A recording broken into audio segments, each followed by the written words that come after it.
জরে লা ইলাহা ইল্লাল্লাহ। তোর গহনা দিন ফুরিয়া যাইবে, যৌবনে লাগবে ভাটি। তোর গহনা দিন ফুরিয়ে যাইবে, যৌবনে লাগবে ভাটি। ওই যে দেখো ডাকিতাছে, ওই যে দেখো ডাকিতাছে কবরের মাটি। জোরে লা ইলাহা ইল্লাল্লাহ, জোরে লা ইলাহা ইল্লাল্লাহ। কার লাগিয়া কান্দ মানুষ,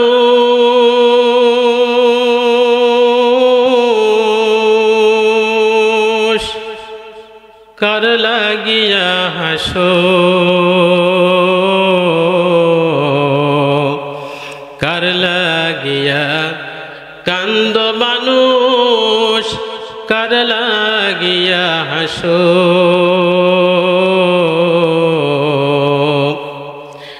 যে তোমারে করুল সৃজন, যে তোমারে করুল সৃজন, তারেই ভুলে আসো।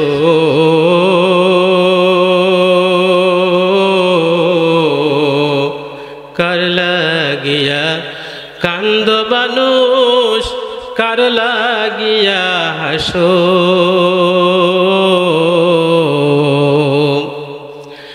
এই পৃথিবীর মালিক যিনি,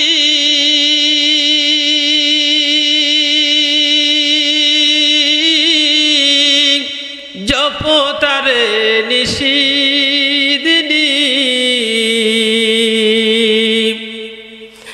যার দয়াতে বাঁচে সবাই, যার দয়াতে বাঁচে সবাই, তোমরা সবাই বাঁচো।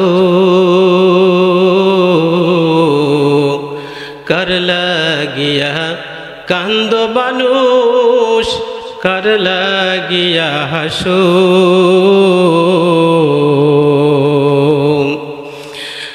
ভুলে গেছো আসল জীবন,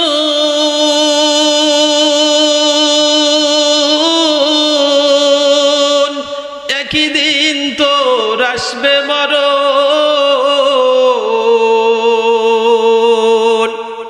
ভুলে গেছো আসল জীবন, একই দিন তোর আসবে মরণ।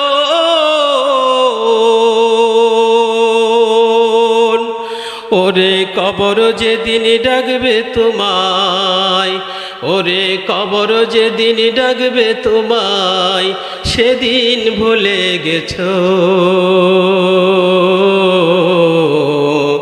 কার লাগিয়া কান্দ মানুষ, কার লাগিয়া হাসো। কিয়ামতের শেষ দিবসে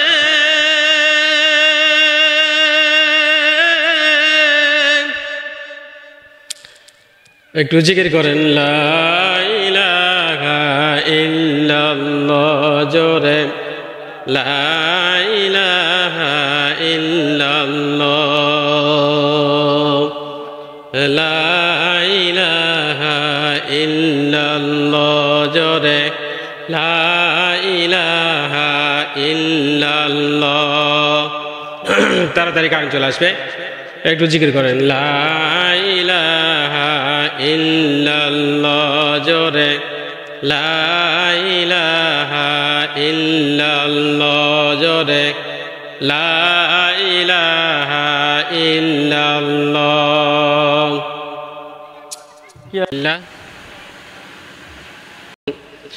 কিয়ামতের শেষ দিবসে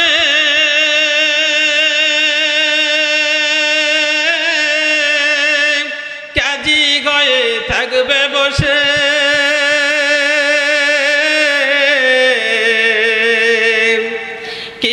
কিয়ামতের শেষ দিবসে কাজী হয়ে থাকবে বসে। ওরে বাঁচতে যদি চাও তুমি, ওরে বাঁচতে যদি চাও তুমি, তারেই ভালোবাসো।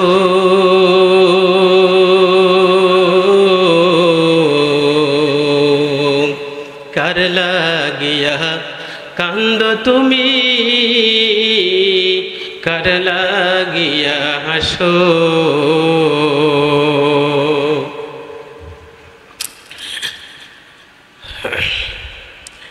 মোমিনপুর চারমাথা মোর জামে মসজিদের উন্নয়নকল্পে যুব সমাজ ও এলাকাবাসীর উদ্যোগে একমতম একদিনব্যাপী বিশাল তাফসিরুল কোরআন মাহফিলের সম্মানিত সভাপতি সাহেব,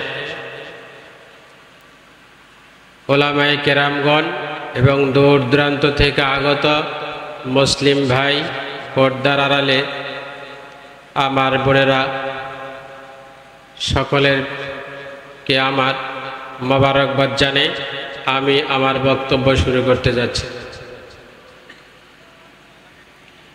সম্মানিত সুধী, মুসলমান আজ বিভ্রান্তির বেড়া জালে পড়ে আছে। মুসলমান আজ বিভ্রান্তির বেড়া জালে পড়ে আছে। আমরা মুসলমান, আমরা বীরের জাতি, কিন্তু এখন আমরা বিড়ালের মতো হয়ে গেছি।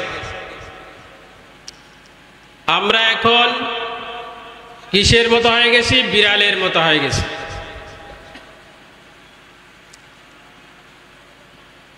যার মনে যেটা চাচ্ছে সেটাই করে যাচ্ছে। অনিবার্য কারণে চারজন ব্যক্তি এক জায়গায় হয়ে গেছে। চারজনের মধ্যে একজন মাদ্রাসার হুজুর ও সাগরিদ, আরেকজন হিন্দু পণ্ডিত, আরেকজন মুদিখানার দোকানদার, আর একজন ডাক্তার। অনিবার্য কারণে চারজন এক জায়গায় বসেছে। তো গাছের মাথায় পাখি বসে আছে। এখন ওই সাগরেদ ওস্তাদকে বলতেছে যে হুজুর পাখি কি বলতেছে? ও হুজুর বলতেছে পাখি বলতেছে ইযাস সামাউ ফাতারাত। সাগরেদ ওস্তাদকে বলতেছে হুজুর পাখি কি বলতেছে? ও হুজুর বলতেছে পাখি বলতেছে ইযাস সামাউ ফাতারাত।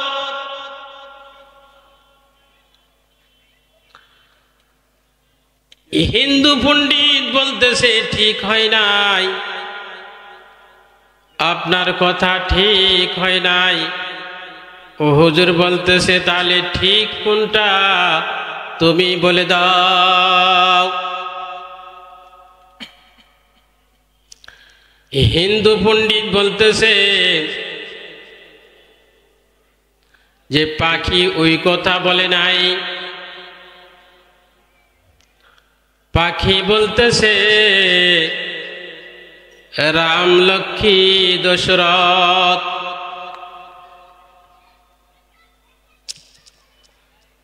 হুজুর বলতেছে পাখি বলতেছে ইযাস সামাউ হিন্দু পণ্ডিত বলতেছে না, এটা তো ঠিক হয় নাই। পাখি বলতেছে রাম লক্ষ্মী দশরথ। দোকানদার বলতেছে আপনারটাও ঠিক হয় নাই। তাহলে কোনটা ঠিক আপনিই বলে দিন। তো দোকানদার ভাই বলতেছে যে পাখি ওই কথা বলে নাই। পাখি অনেকক্ষণ ভরে গাছের উপর থাকতে থাকতে ক্ষুধা লেগেছে, এই জন্য পাখি বলতেছে যে রসুন পিঁয়াজ আর আদরক। ডাক্তার বলতেছে আপনাদের কোনোটাই ঠিক হয় নাই। তো এই তিনজন বলতেছে তাহলে পাখি কি বলতেছে আপনিই বলে দিন। ডাক্তার বলতেছে পাখি এই কথা বলতেছে যে অনেকক্ষণ ধরে পাখি উঠতে উঠতে ডানা লেগে গেছে, ডানার মধ্যে ব্যথা ধরে গেছে, এই জন্য পাখি বলতেছে শিবা জল আর ট্যাবলেট। তাহলে চারজনের কথা চার রকমের হয়ে গেল, ঠিক কিনা? তাহলে পাখি কি বলতেছে এখন? চারজনের কথা চার ধরনের হয়ে গেল। কারো সাথে কারো কি নাই, মিল নাই। বাংলাদেশের অবস্থা ওই রকম। এক দল বলতেছে আমার দল সঠিক আছে, আরেক দল বলতেছে না কেউ সঠিক নাই, আমি ঠিক আছি। আরেক দল বলতেছে যে না ওরা কেউ ঠিক নাই, আমরাই ঠিক আছি। তো দলের তো কোনো শেষ নাই ভাই। আরেক দল বলতেছে যে না অন্য যত দল আছে আমরা ছাড়া বাংলাদেশ কেউ চালাতে পারবে না, আমরা আজীবন পর্যন্ত আমরাই থেকে যাব। আজীবন থাকতে থাকতে আয়না ঘরের হাট বাজার লেগে গেছে।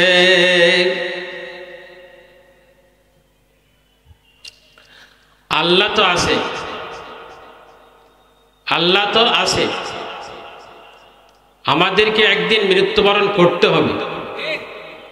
এইরকম যদি কারো মনের ভিতরে থাকে তাহলে ওই আয়না ঘর তৈরি করে মানুষদেরকে বিভ্রান্তির মধ্যে ফেলা, যাদেরকে আয়না ঘরে রাখা হয়েছিল তাদের ছেলে সন্তানদের চিৎকার কি তাদের কানে যায় নাই?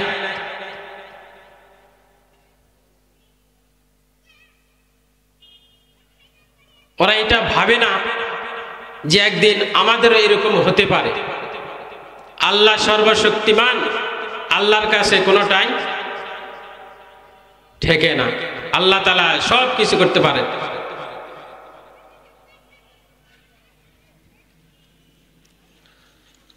হুজুর সাল্লাল্লাহু আলাইহি ওয়াসাল্লামের জামানায় যখন ইসলামের সূচনা শুরু হয়,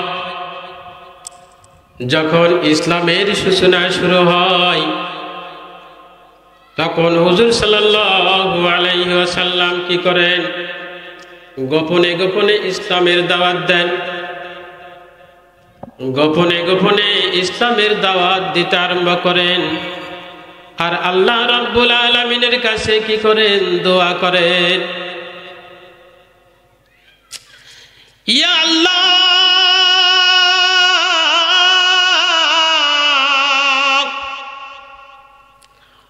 আমরা তো তোমার কথা মানি, তোমার কুরআনকেও বিশ্বাস করি, তবে আমাদের ইসলামকে ভারী করার জন্য ওমর অথবা আবু জাহলকে ইসলামের দিকে কবুল করে নিন।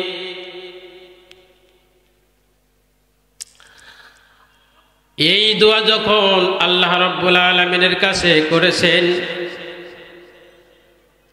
তারপরে হযরত ওমর রাদিয়াল্লাহু তাআলা আনহু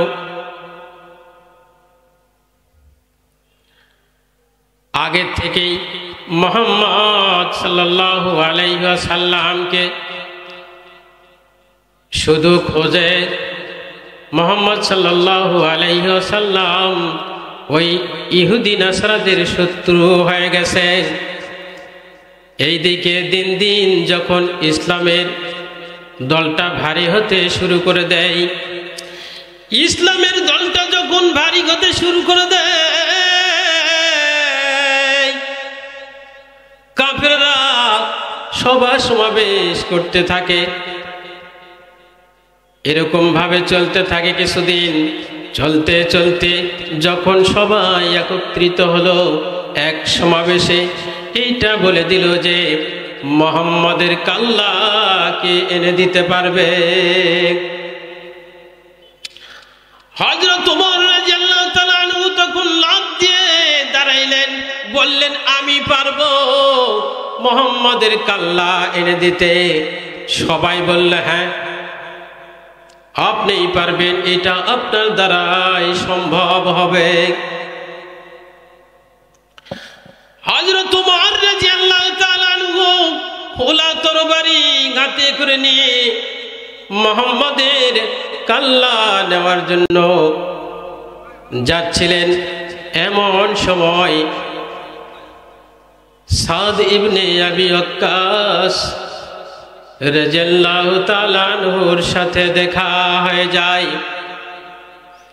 সাদ বলতেছে ওমর তুমি কোথায় যাও?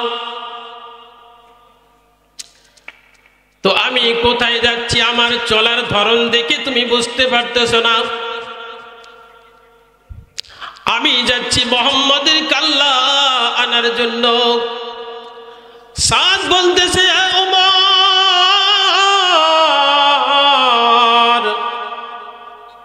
বনু হাশেম আর তাদের পরিবারের লোকেরা কি তোমাকে এমনি এমনি ছেড়ে দিবে? তুমি যদি মুহাম্মাদের কাল্লা নিয়ে আসো তোমাকেও তারা হত্যা করবে। ওমর বলতেছে এই বেটা তুই মনে হয় বেদিন হয়ে গেছিস তাই না? আগে তোর কাল্লাটা আগে আলাদা করতে হবে। দুজন তরবারি বের করেছে। তরবারি বের করে দুইজনে যুদ্ধ শুরু হবে। এরকম অবস্থায় সাদ বলতেছে আগে তোমার পরিবারের খোঁজ নাও। তোমার ভগ্নিপতি ইসলাম গ্রহণ করেছে, এই কথা জানি শুনেছে ওমর রাদিয়াল্লাহু তাআলা আনহু একবার রাগে অগ্নিশর্মা হয়ে গেছে, সোজা চলে গেছে ভগ্নিপতির বাড়িতে। সেখানে গিয়ে দেখে গুনগুন আওয়াজে কি যেন পড়া হচ্ছে। সেখানে হযরত খাব্বাব রাদিয়াল্লাহু তাআলা আনহু ওমর রাদিয়াল্লাহু তাআলা আনহুর বোন এবং ভগ্নিপতিকে কুরআন শিক্ষা দিচ্ছেন। হযরত ওমর রাদিয়াল্লাহু তাআলা আনহু সেখানে গিয়ে লাথি মেরে দরজা ভেঙে ভিতরে ঢুকে গেলেন। যখন ভিতরে ঢুকে গেলেন হযরত খাব্বাব রাদিয়াল্লাহু তাআলা আনহু কি করলেন? ভয়ে অন্য কামরায় গিয়ে লুকে গেলেন। আর ওই কাগজের চিরকুটটা ছিল এটা ওখানেই পড়ে রইল। ওমর রাদিয়াল্লাহু তাআলা আনহু বলছে তোমরা কি পড়তেছিলে বলো?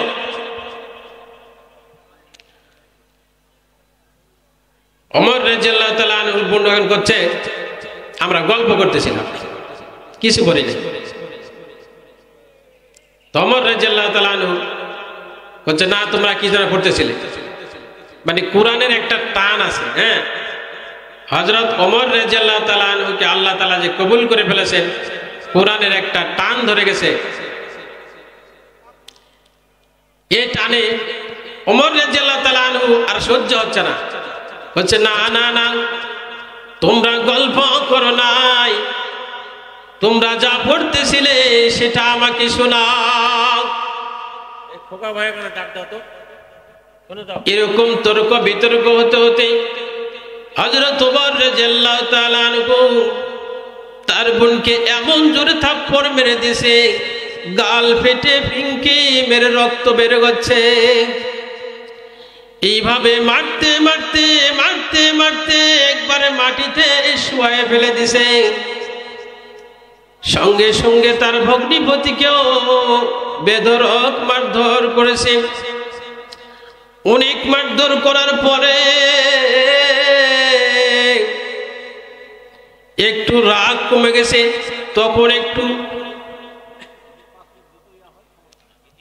তখন একটু ঠান্ডা মেজাজে বলতেছে, তোমরা কি পড়তেছিলে আমাকে দেখাও। আমার তো মন করছে যে তোমরা কি হয়ে গেছো, মুসলমান হয়ে গেছো। তো ওমর রাদিয়াল্লাহু তাআলা আনহুকে তারা বলছে, হ্যাঁ আমরা মুসলমান হয়ে গেছি, এখন আপনার যেটা ভালো লাগে সেটা আপনি করেন। হযরত ওমর রাদিয়াল্লাহু তাআলা আনহু বলতেছে, তোমরা ওই যেটা তোমরা পড়তেছিলে ওটা আমাকে শোনাও। তো হযরত ওমর রাদিয়াল্লাহু তাআলা আনহু ভগ্নী বলতেছে, এটা তো আপনি তো অপবিত্র অবস্থায় আছেন, এটাকে অপবিত্র অবস্থায় ছোঁয়া যায় না, আপনাকে পবিত্র হতে হবে, গোসল করতে হবে, তারপরে এটাকে ছোঁয়া যায়। তো সুবহানাল্লাহ বলবেন না? ওমর রাদিয়াল্লাহু তাআলা আনহু নাম শুনলে এখনো ইহুদি নাসাররা কেঁপে ওঠে, আর আমরা এখনো ঘুমিয়ে আছি।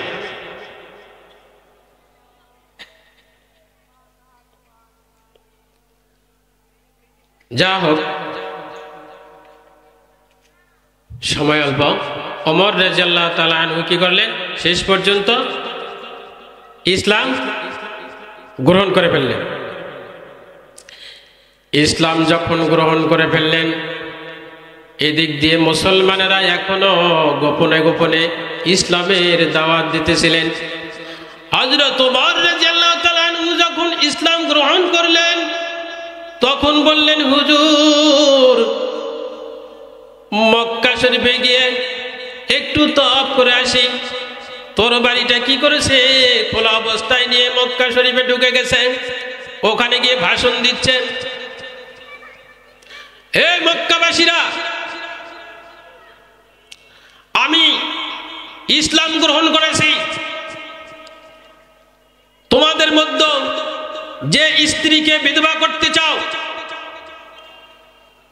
যে স্ত্রীকে বিধবা করতে চাও, যে তোমাদের ছেলে মেয়েকে এতিম বানাতে চাও, তারা আমার সঙ্গে লড়ে মক্কাকে দখল করে নাও দেখি। তো সেই দিন থেকেই ইসলাম অর্ধেক ক্ষমতা একবারে পেয়ে গেল। একটু জোরে বলেন সুবহানাল্লাহ। কিন্তু আমরা মুসলমানের জাত, আমরা কিন্তু বীরের জাত, কিন্তু এখন বিলাইয়ের মতো হয়ে আছে। এখন কিসের মতো আছি? বিড়ালের মতো। আমাদের অন্তর থেকে কোরআনের তেলাওয়াত উঠে গেছে, আমাদের অন্তর থেকে আল্লাহ রাব্বুল আলামিনের ভয় উঠে গেছে, মৃত্যুর ভয় আমাদের কাছ থেকে উঠে গেছে। আমি একটা আয়াত তেলাওয়াত করেছি, আয়াতের উপর কিছু কথা বলতে চাই, আল্লাহ যদি তৌফিক দেন। আপনারা একটু দোয়া করবেন। আমার আল্লাহ বলতেছেন, ইয়া আইয়ুহাল্লাযীনা আমানুত্তাকুল্লাহা হাক্কা তুকাতিহি ওয়ালা তামুতুন্না ইল্লা ওয়া আনতুম মুসলিমুন। আল্লাহু আকবার। এই আয়াতের মধ্যে আমার আল্লাহ ডাক দিয়ে বলতেছেন, হে ঈমানদারেরা, তোমরা আল্লাহ রাব্বুল আলামিনকে ভয় করো। আল্লাহ রাব্বুল আলামিনকে তোমরা ভয় করো, যথাযথ ভয় করো, ভয় করার মতো ভয় করো। এমনি মুখে মুখে শুধু বললে হবে না যে আমরা আল্লাহ রাব্বুল আলামিনকে ভয় করি, ওই রকম ভাবে ভয় করলে হবে না। এমন ভাবে ভয় করতে হবে আমরা মনে মনে একটা ধারণা করতে পারি যে আমি বিমানের উপর উঠে গেছি। বিমানের উপর উঠার পরে পাইলট বলতেছে 1 ঘন্টার মধ্যে এখনো আমাদের গন্তব্যস্থলে পৌঁছিতে লাগবে 4-5 ঘন্টা, কিন্তু 1 ঘন্টার মধ্যে আমাদের বিমান ধ্বংস হয়ে যাবে। কিন্তু বিমান যদি ধ্বংস হয়ে যায়, যাত্রীরা কি বেঁচে থাকবে? যাত্রীরা বেঁচে থাকবে? বিমান ধ্বংস হয়ে গেলে পাইলট সহ, বিমান সহ যে সমস্ত যাত্রীরা আছে সবাই ধ্বংস হয়ে যাবে, এটা নিশ্চিত নাকি? আপনি মনে করেন যে ওই জায়গাতে আমি আছি, যে আমি নিশ্চিত কি করব? ধ্বংস হয়ে যাবে। তখন আমি আল্লাহ তাআলাকে কিরকম ভাবে ডাকবো? হিন্দু মুসলমান সবাই তখন আল্লাহ আল্লাহ করা শুরু করে দিবে। অথবা মনে করেন যে আমি সাগরে চলে গেছি, আমাদের বাংলাদেশে বঙ্গোপসাগর নাই, মাঝখানে চলে গেছে।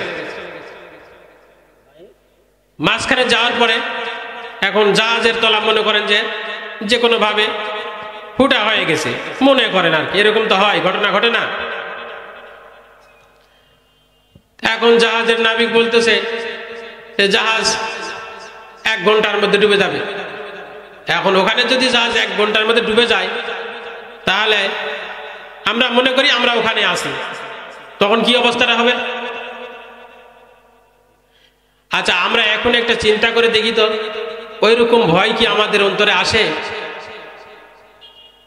ওইরকম ভয় কি হয় না? আমাদের অন্তরে আসে না। এই জন্য আল্লাহ রাব্বুল আলামিন আমাদের কথাও শোনে না। এখন দেখা যায় বৃষ্টির সময়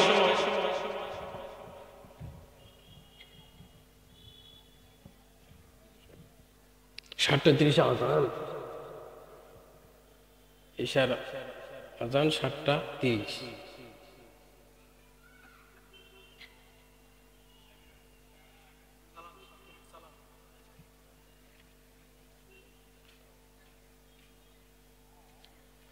আজানের পরে কি শেষ? আজানের পরে শেষ।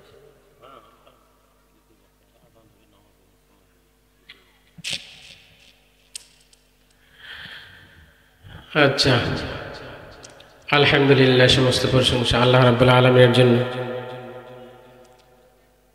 সময় আগেই নষ্ট হয়ে গেছে। যাক, আল্লাহ রাব্বুল আলামিন কুরআনের মধ্যে বলতেছে, আইনামা তাকুনু ইদরিকুমুল মাউতু ওয়ালাউ কুনতুম ফি বুরুজিম মুশাইয়াদা। আল্লাহ রাব্বুল আলামিন এখানে বলতেছে যে মৃত্যুর ভয়ে যদি তোমরা লোহার সিন্দুকের মধ্যে ঢুকে থাকো, যখন মৃত্যুর সময় হয়ে যাবে আমি আল্লাহ ওখানে আজরাইল পাঠিয়ে দেব।